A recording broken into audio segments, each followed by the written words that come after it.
Hello, my name is Hellbent, and this is AutoHotkey tutorial number 5. This is in the series of fundamentals. So everything that we're learning in this is part of building up your fundamentals, so that way you can do multiple different kinds of things in AutoHotkey. These are going to be the building blocks for all your programming. In this one, just like the title says, that we're going to be discussing labels and subroutines. So first, what is a label? And I've gone to the documentation to get my definitions here. Okay, so it says that a label identifies a line of code and can be used as a go-to target or to form a subroutine. And we'll go into those a little bit more. We're going to be looking at 3 basic ways that we encounter or use or call or trigger or activate or jump to or etc. labels. The first way is we just encounter it. The second way is we use go-to label, and the last way is go-sub label. And we're going to be discussing multiple different things within each of those topics. More specifically, the second and third one, which is the go-to and the go-sub. So, before we go any further, let's go and create some labels. So in order to use a label or create a label, it needs a name. And when we name our labels, we name them pretty much the same way we would name a variable or a function. So that means we have certain rules that we have to follow. One of the rules is that it's not case sensitive. So if, for example, we named a label A, lowercase a, later on we can refer to that same label by using an uppercase A, and for all intents and purposes they are identical. There is no difference between the two of them. The next thing is, when we name our label, it can't have any spaces in it. There's certain characters also that it can't have. So what I say, generally speaking, is just stick to characters and numbers, a combination of the two of them. And then when you have to have a space, so if I have a long string of words or whatever that I'm going to be naming my label, if I want to have a space in it so that makes it easier to read it, what you need to do is every single time you have that space, don't put a space, put an underscore. Okay? Because if you put a space there, you're going to get an error. It doesn't work. So it's the same thing as naming your variables and functions. The next thing is try to name them things that make sense. So you want to name your labels things that the functionality of the code that's contained within it. So if your label, if the code in it performs a specific task, try to name the label something along the lines of what it's doing. Right? So let's say if I have a label and all its purpose is to run Notepad, I can name my label something stupid like run Notepad, right? So I've named it after what it's actually doing, or something along the lines of the task that it's going to be performing. The last thing we need in order to create a label is a colon immediately following its name. So name, I've called my label name, and then in order for this to be an actual label, I need to add a single colon. Okay, there we go. We have a label. Now let's look at how we actually go about using labels. The first way we're going to look at is I have just a set of label names, a little bit of code within each, and it's just going to go through them. Now that goes to that first thing that I was saying about the first way we're going to look at is where it just smacks into the label and continues on. So you should be familiar by now with the flow of how your program executes. So when you run your program, you have the first section of your code, which is called your auto execute area. Now this is the code that gets executed immediately when you run your script.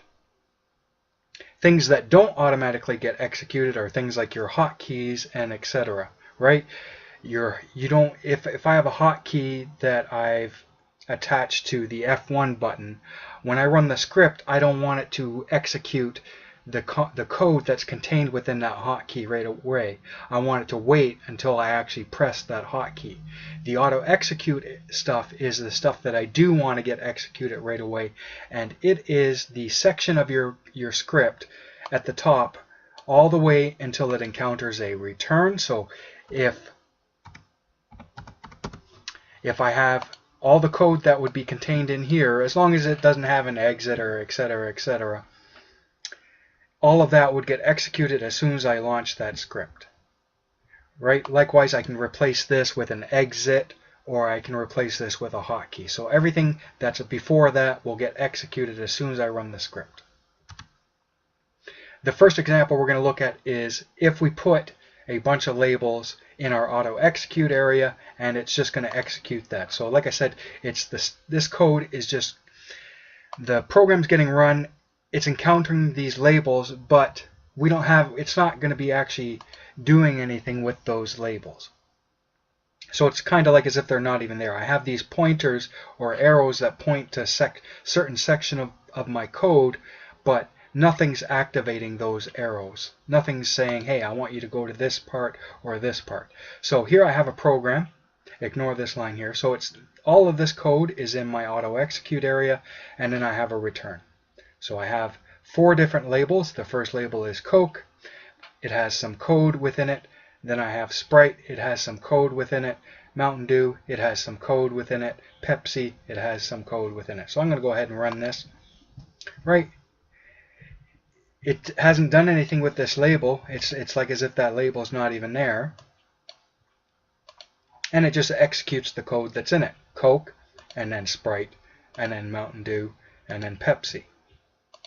Okay, so there we go with that. That's just showing a couple examples of some labels. The next thing we're going to look at is some subroutines. Now before I go into that, I should probably define what a subroutine is. So that way I don't get twisted on my words, I just looked up in the dictionary. Here we go. A subroutine is a set of instructions designed to perform a frequently used operation within a program. So for example, if I have an operation that's going to be used over and over and over again, perhaps I'll put that in a subroutine, and then rather than me typing it out over and over and over again, I just say, hey, go to that subroutine, and it'll execute it. And each time I want to do that, I'll just say go to that subroutine rather than me typing it out over and over and over again. So here's some examples of subroutines.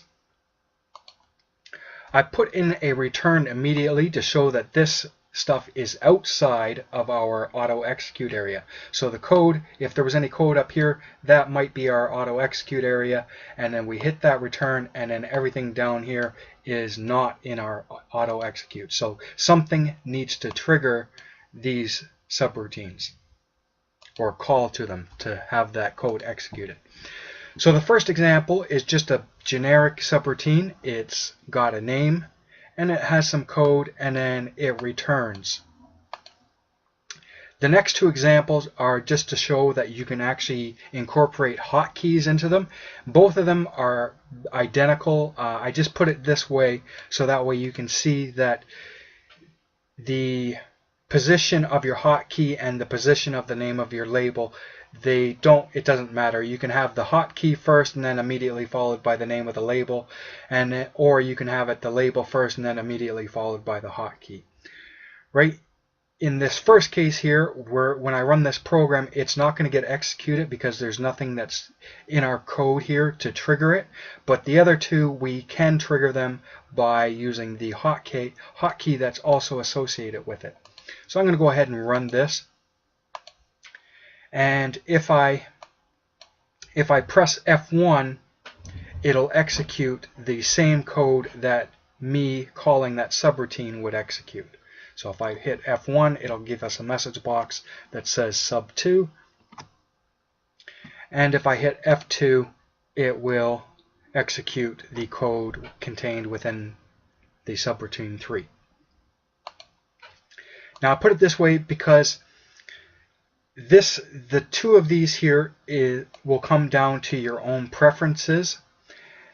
So both of them are identical, but you're going to want to pick a style that you like, and you're going to want to pick a style that often you're going to want to pick a style that other people use commonly. More often than not, I see the first example.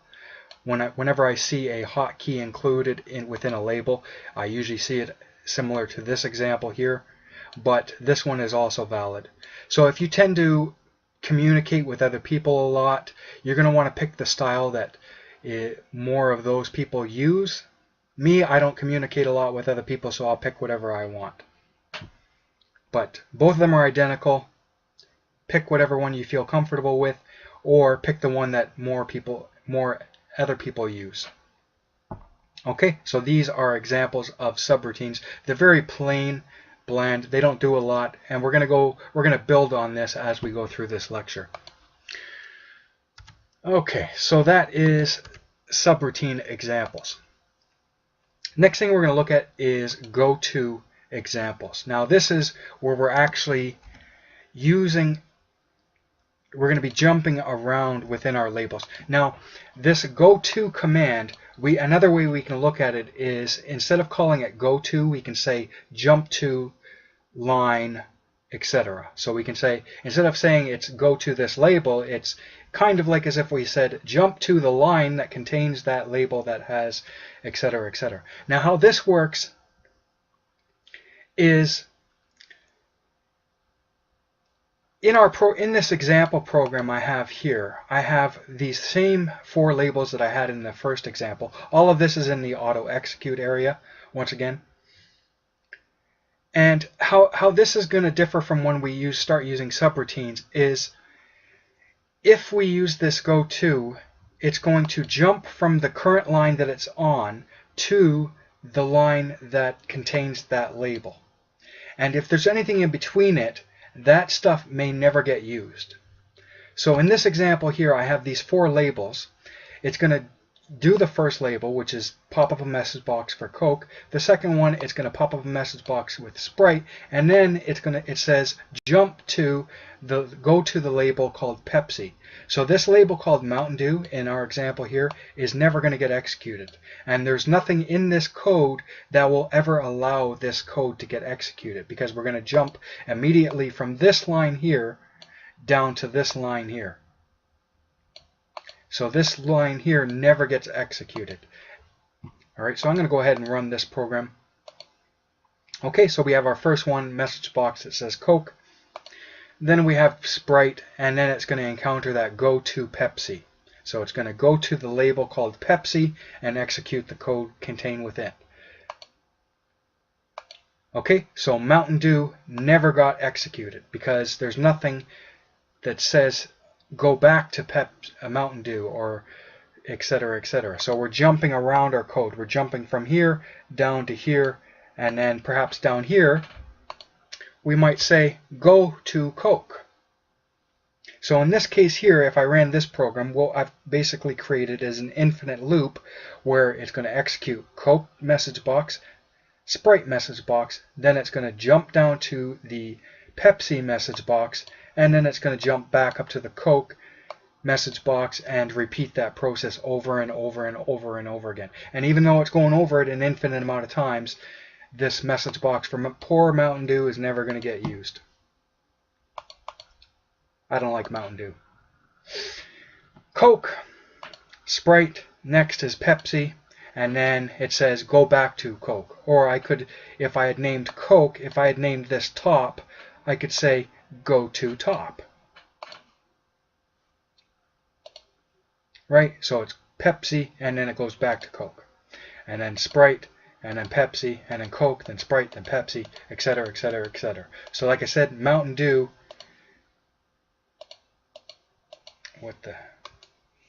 I don't know why that did. Okay, there we go. So Mountain Dew is never getting executed.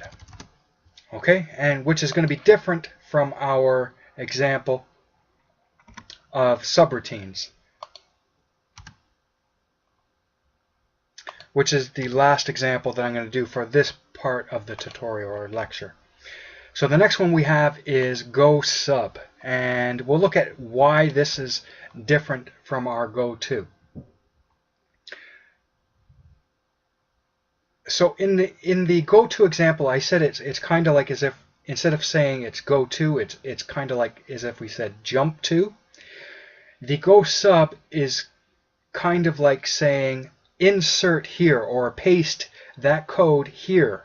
So unlike our example here where it's jumping around our code, with our go sub it's kind of like as if we're saying paste that code here and then continue on. So actually I added this later, but I'm going to comment that out. So rather than us jumping to this code and then continuing from there, it's more like as if we took the code that's contained within that subroutine and we pasted it here. So if this subroutine had 50 lines of code, us using this go sub command is kind of like as if we pasted those 50 lines here and then it continues on. So it'll do those 50 lines and then continue on. And each time we call that go sub, it's going to be like as if we pasted that code. So we're not jumping from this line to that line anymore. It's more like we're inserting that code there. And then after it's done executing that code, it's going to continue on. Rather than with the go to where we're jumping from one portion of the script to another portion, the go sub is we're just inserting the code into our script and it's just going to execute that and continue on its merry way.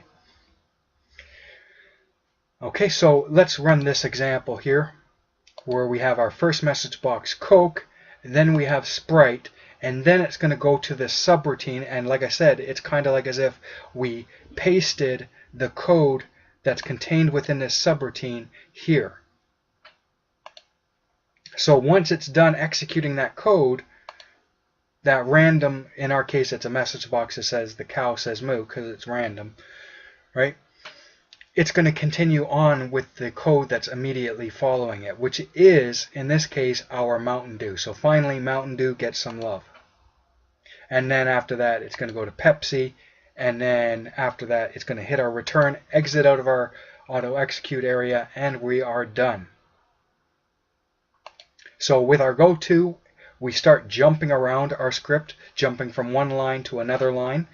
With our subroutine, instead of us jumping around, it's kind of like as if we're pasting that code in our script, and then once it's done that, it'll continue on.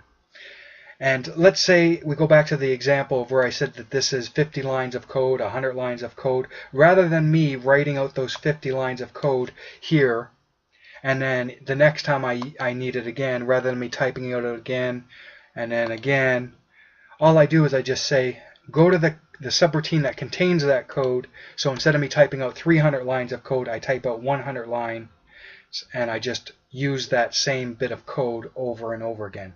And I think if we go back to our definition of a subroutine, it's a set of instructions designed to perform a frequently used operation within a program. So rather than us typing it out over and over again, we just jump to this line, execute all of its contents, and then it goes back to where it left off and continue on with the rest of our script.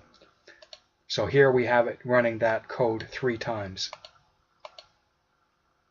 Coke, Sprite, the cow says moo.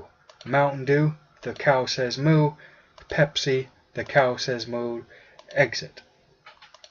Okay, that's it for this one. Come back for the part 2 where we're going to expand on this and go and dive into these topics more deeply. Peace out.